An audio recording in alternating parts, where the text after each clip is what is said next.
Hey, what's going on, everybody? It's Mike, founder and lead investigator of Midnight Paranormal Society. I'm actually wanting to make a series of episodes of me growing up with the paranormal. So I'm going to go ahead and title this Growing Up with the Paranormal. So for me, it all started back in 1988. When I was a child, my mom and I lived here in San Antonio, Texas, on the northwest side of San Antonio, near, for those who are familiar with San Antonio, Marbach and Military Drive area. At that time, my mom and I were living in this apartment. I'm the eldest of 7 siblings, but at the time it was just my mom and I. So whenever we're living in this apartment, our neighbor, her son was having a birthday party. Excuse me. And at this birthday party, my mom's friend said, "Can we have the party at your apartment?" And my mom's friend literally lived across the apartment from us, so the next building over. They came over. My mom was cooking. Her son, who now has passed away, may he rest in peace. He came over, and his buddy of his came over as well, and they started playing the Ouija board in our apartment. And me being a child, I was oblivious to what was going on. So what ended up happening was my mom was cooking. She was in the kitchen, the hot stove, making food for the birthday party. And me being a child, I was sitting on the sofa just kind of watching and observing everything, not knowing what's going on. I remember everybody, all the people who were there were watching. My mom had no idea this was going on. So when she finally saw what was going on, she was like, "Look, I need to leave. Party over. This is not what I want in my apartment." So as she's talking to everybody, I had to use the restroom.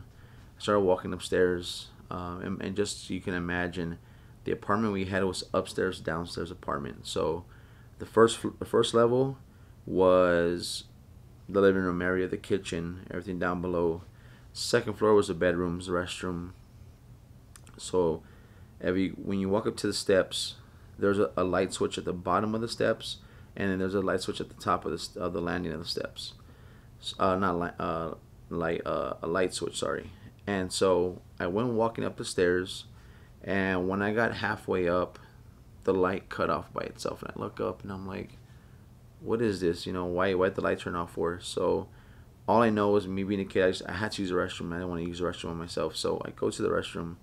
As I'm walking to the very top of the steps, my room is to the left. My mom's room is to the right. So I look to the left, and I see this gentleman in my room. This man, excuse me, and this gentleman was sitting on a desk that I was given as a kid. This desk, you can probably look it up.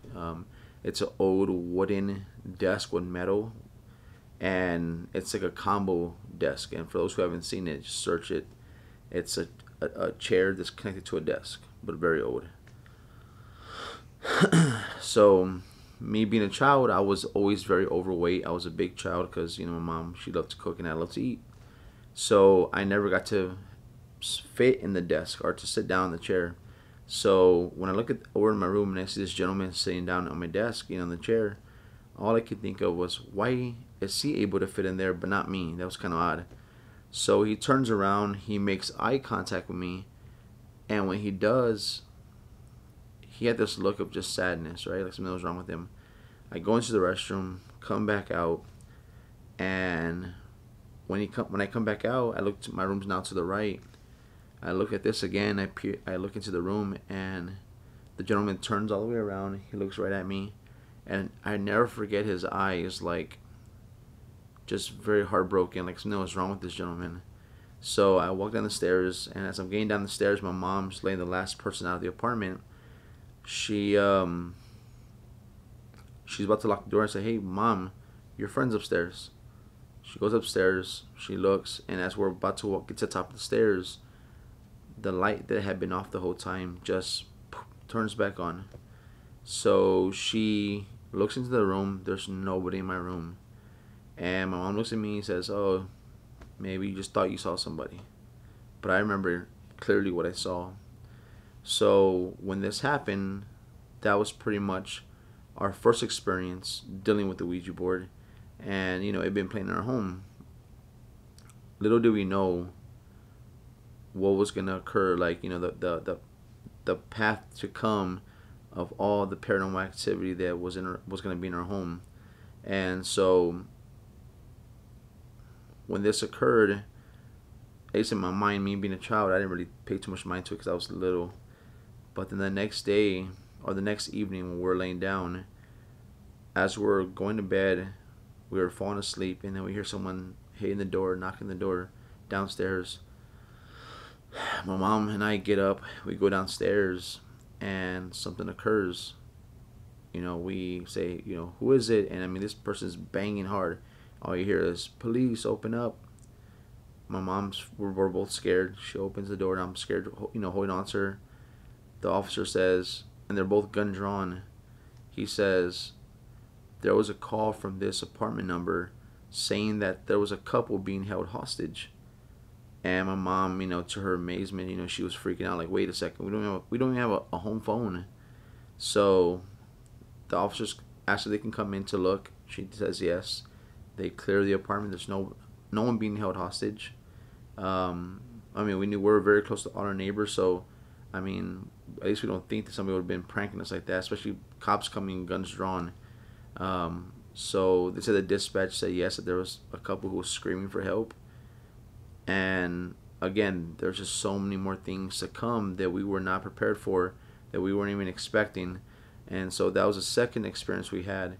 And I'm going to share more of these stories or my experiences on other videos. I want to kind of give you those two for now.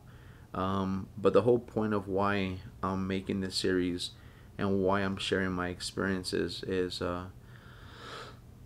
there's people out there, or maybe someone who's watching this video, who has had an encounter with the paranormal and may be afraid to speak up about it.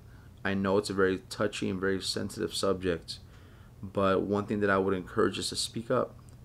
If you are being plagued by the paranormal, if you are a victim and you do not have any answers, and you have more questions than answers, and